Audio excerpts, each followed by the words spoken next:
বন্ধুরা সবাই কেমন আছেন? আশা করছি সবাই ভালো আছেন আর ভালো থাকবেন। কুকিং উইথ সুনিতার চ্যানেলে আজকে এই যে এখানে দুটো ডিম আর এক বাটি সয়াবিন আছে, এখানে বেসন নিয়েছি, মানে বেসনও থাকবে।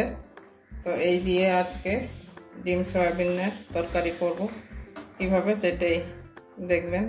আমি সয়াবিনটাকে সিদ্ধ করে পেস্ট করে নিয়ে আসছি। দেখুন বন্ধুরা, পেস্ট করে নিয়ে চলে এসেছি সয়াবিনটা। এবার একটা বাটির মধ্যে ঢেলে নিচ্ছি।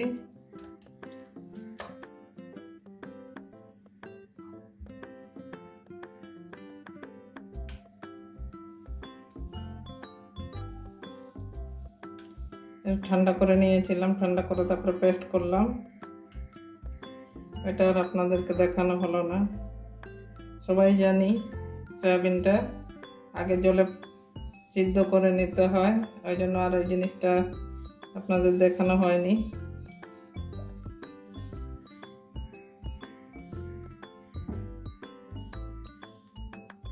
এই যে সব বের করে নিয়েছি।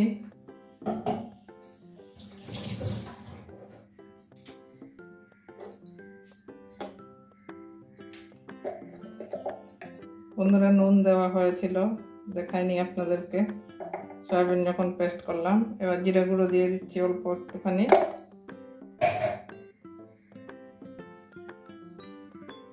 ধনে গুঁড়ো একটু বেশি করে দিচ্ছি, 1.5 চামচ মতো।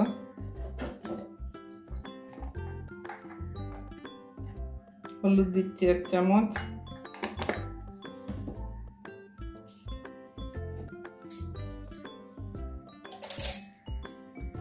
এবারে ডিমটা ফাটিয়ে নেবো ওখানে, তারপরে বেসনটা দেবো।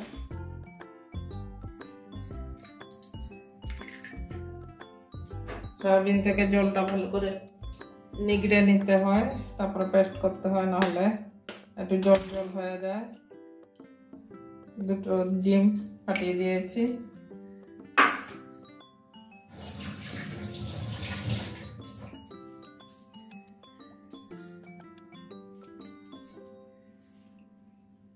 এবারে তাও একটুখানি ডিমের জন্য নুনটা দিয়ে দিচ্ছি অল্প একটুখানি। এবারে পরিমাণ মতো বেসন দিয়ে দেবো বাইন্ডিং করার জন্য, যেহেতু ডিম দেওয়া হলো। এবারে একটা চামচ দিয়ে ভালো করে মিশিয়ে নেব।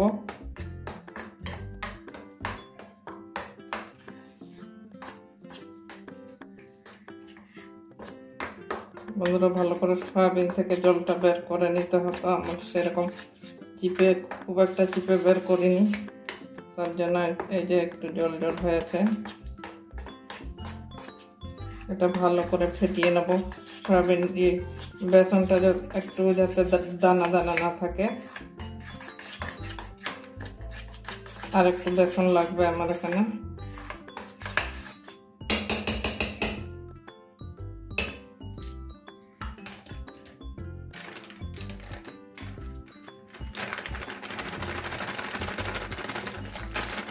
বেসনটা একটু বেশি লাগবে কারণ আমার জল জল আছে।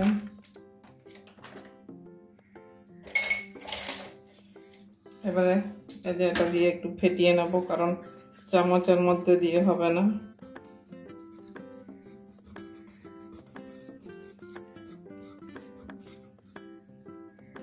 ভালো করে মিশিয়ে নেবো একটু, যাতে দানা দানা না থাকে। দেখুন বন্ধুরা, এভাবে পেস্ট করে নিয়েছি। এই যে একটু দানা দানা হয়নি, আর ডিমটা দিয়েছি তো শক্ত হয়ে যাবে। ঠিক আছে, এবারে রান্নায়। এবারে কড়াই তেল ঢেলে নিচ্ছি। কড়াই গরম হয়ে গেছে, সাদা তেল ঢেলে দিচ্ছি।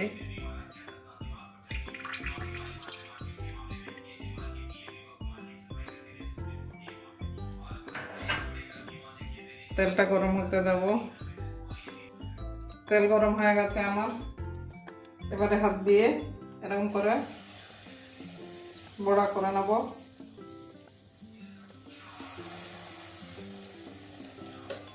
ডিম দিয়েছি, এই ফুলে যাবে। ছোট ছোট করে একটু দিচ্ছি।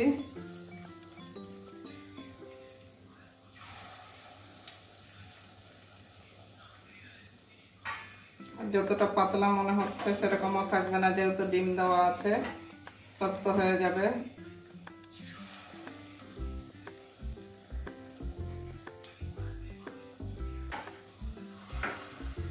দেখছেন ডিম দেওয়া আছে, ওই জন্য ফুলে উঠেছে।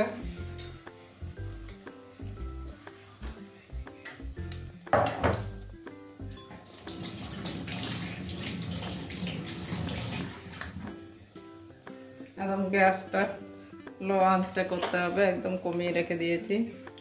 এবারে উল্টে দেবো।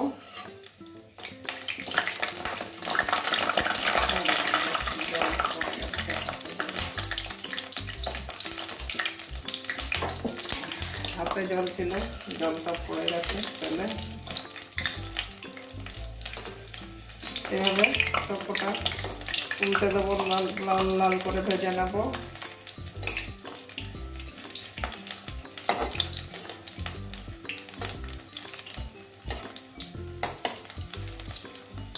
দেখুন কত বড় বড় ফুলে গেল, ডিম দেওয়া ছিল তার জন্য এরকম বড় বড় ফুলে গেছে।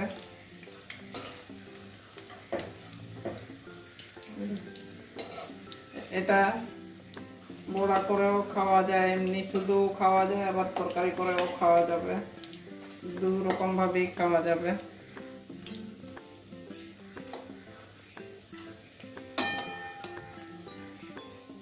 দুদিকে এরকম লাল লাল করে ভেজে নেব। দেখুন লাল লাল করে ভেজে নিয়েছি, এবারে তুলে নেব। সবকটা করে এইভাবেই ভেজে নেব। এই যে দেখুন কত শক্ত হয়ে গেছে, যেহেতু ডিম দেওয়া ছিল ওইদিকে মনে হচ্ছিল মানে গলাটা একদম পাতলা পাতলা মনে হচ্ছিল। তো এই যে কত বড় বড় ফুলে উঠেছে।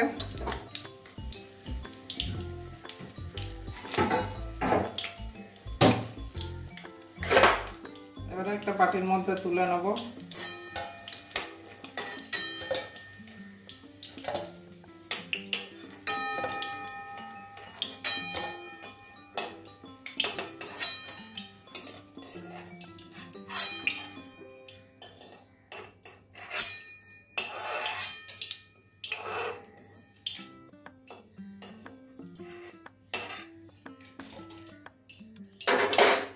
বন্ধুরা আমার বড়া ভাজা হয়ে গেছে সব। এবারে কড়াইয়ে সরষের তেল একটু ঢেলে দিচ্ছি, মিক্সড করে রান্না করব সরষের তেল আর সাদা তেল।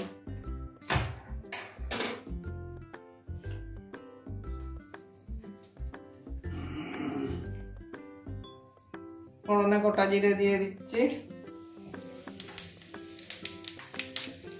একটা তেজপাতা,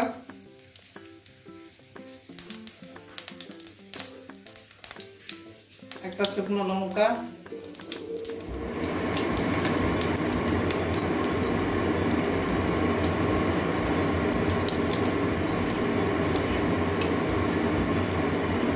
এবারে পেঁয়াজ বাটা দিয়ে দিচ্ছি।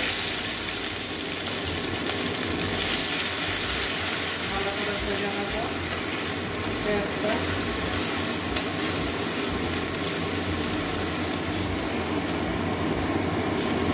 পেঁয়াজ ভাজা হয়ে গেছে, এবারে আদা রসুন কুচি দিয়ে দিচ্ছি, একসঙ্গেই পেস্ট করে নিয়েছি। এটাও কাঁচা গন্ধ যাওয়া পর্যন্ত ভেজে নেব।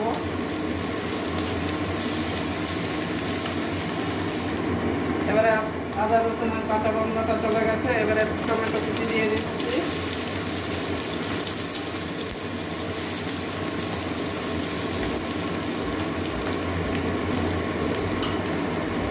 পরিমাণ মতো নুন দিয়ে দিচ্ছি, তাহলে টমেটোটা তাড়াতাড়ি আমার ভাজা হয়ে যাবে, নরম হয়ে যাবে টমেটোটা।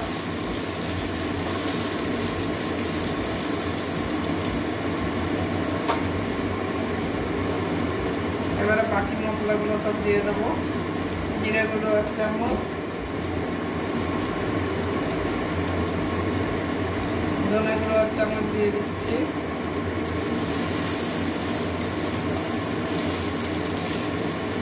ভালো করে কষিয়ে নেব।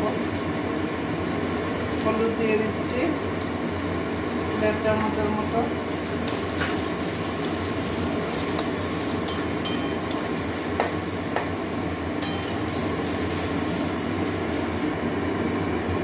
এবারে কাশ্মীরি লাল লঙ্কার গুঁড়ো দিয়ে দেবো।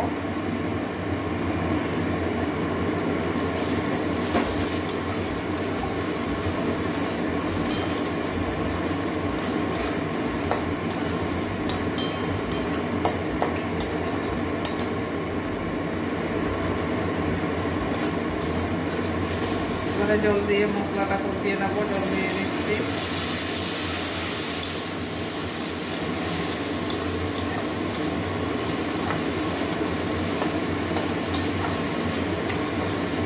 মশলা থেকে তেল ছাড়া অবধি কষাবো। মশলা কষানো হয়ে গেছে, এবারে জল দিয়ে দিচ্ছি। জলটা একটু ফুটতে দেবো, একটু বেশি করেই জল দেবো, কারণ আমার পোড়াতে জল টানবে অনেকটা।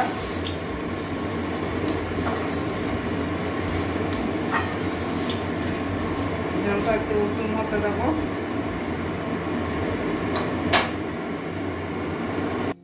ঝোল ফুটে গেছে, এবারে ভেজে রাখা বড়াগুলো সব দিয়ে দেবো।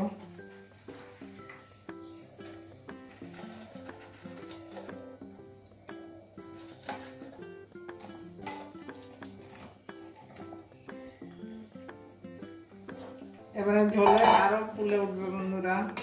আরো এটা সয়াবিনের মতো ছোট ছোট করে করলেও হয়, আমি একটু বড় বড় করেই করলাম। আর দুটো ডিম দিয়ে অনেক মানুষের খাওয়া তৈরি হয়ে গেল। দুটো ডিম আর অল্প সয়াবিন এক বাটি, এই দিয়েই 6-7 জনের খাবার তৈরি হয়ে গেছে। এবারে কাঁচা লঙ্কা কয়েকটা দিয়ে দিচ্ছি।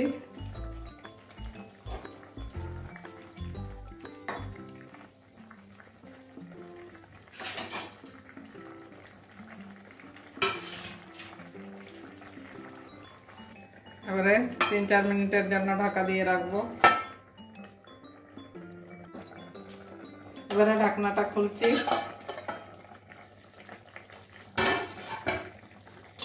তিন 4 মিনিট পরে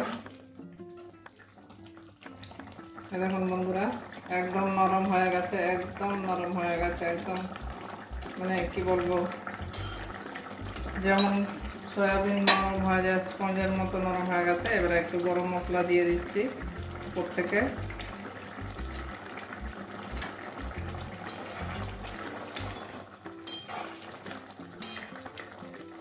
দেখুন একটা ভেঙেই দেখাই, একদম নরম হয়ে গেছে।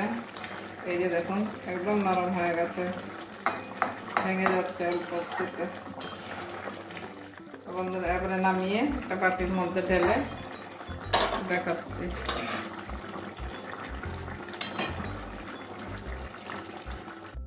তো বন্ধুরা দেখলেন, এই যে সয়াবিন আর ডিম তরকারি হয়ে গেছে।